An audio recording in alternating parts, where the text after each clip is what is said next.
పుష్ప 1700 కోట్లు, కల్కి 1200 కోట్లు, స్త్రీ 2 600 కోట్లు.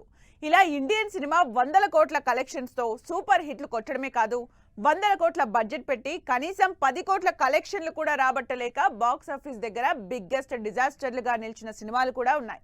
బ్లాక్ బస్టర్ సినిమాల్ని గుర్తించుకున్న ఆడియన్స్ ఈ బిగ్గెస్ట్ ఫ్లాప్స్ ని కూడా అంత ఈజీగా మర్చిపోలేకపోతున్నారు. మరి ఆ సినిమాలేంటో, ఎంత లీస్ట్ కలెక్షన్లు వచ్చాయో చూద్దాం. ఈ సంవత్సరం బిగ్గెస్ట్ బ్లాక్ బస్టర్ తో పాటు బిగ్గెస్ట్ డిజాస్టర్ కూడా బాక్స్ ఆఫీస్ దగ్గర రికార్డ్ అయ్యాయి. తెలుగు, తమిళ్, హిందీలో ఈ ఏడాది హిట్లు కన్నా ఫ్లాప్ సినిమాలే ఎక్కువ ఉన్నాయి. వాటిలో టాలీవుడ్ నుంచి సైంధవ్ ఫస్ట్ ప్లేస్ లో ఉంది. సంక్రాంతికి మంచి రికార్డు ఉన్న వెంకటేష్ కి కెరియర్ లో బిగ్గెస్ట్ ఫ్లాప్ గా మిగిలింది సైంధవ్ మూవీ. దాదాపు 60 కోట్లతో శైలేష్ కోలను డైరెక్షన్ లో సంక్రాంతికి రిలీజ్ అయిన సైంధవ్ 20 కోట్ల కూడా రాబట్టలేకపోయింది. సంక్రాంతికి డేట్ ఫిక్స్ చేసుకుని క్లాష్ ఎందుకులే అని ఫిబ్రవరి 9న రిలీజ్ అయిన రవితేజ ఈగల్ మూవీ రవితేజకి మరో ఫ్లాప్ మిగిల్చింది. వరుసగా ఫ్లాపుల్లో ఉన్న రవితేజ ఈగల్ తో హిట్ కొడదామనుకున్నారు. అంతేకాదు, ఈ సినిమాని 50 కోట్ల భారీ బడ్జెట్ తో తెరకెక్కించారు.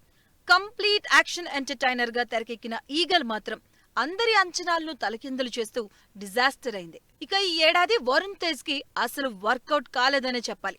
రిలీజ్ చేసిన సినిమాలన్నీ బ్యాక్ టు బ్యాక్ ఫ్లాప్ అయ్యాయి.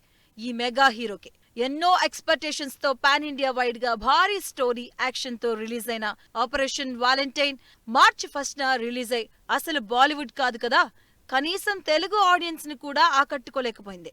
వరుసగా ఫ్లాపులో ఉన్న విజయ్ దేవరకొండ ఈ సంవత్సరం కూడా సేఫ్ ఫామ్ ని కంటిన్యూ చేశాడు.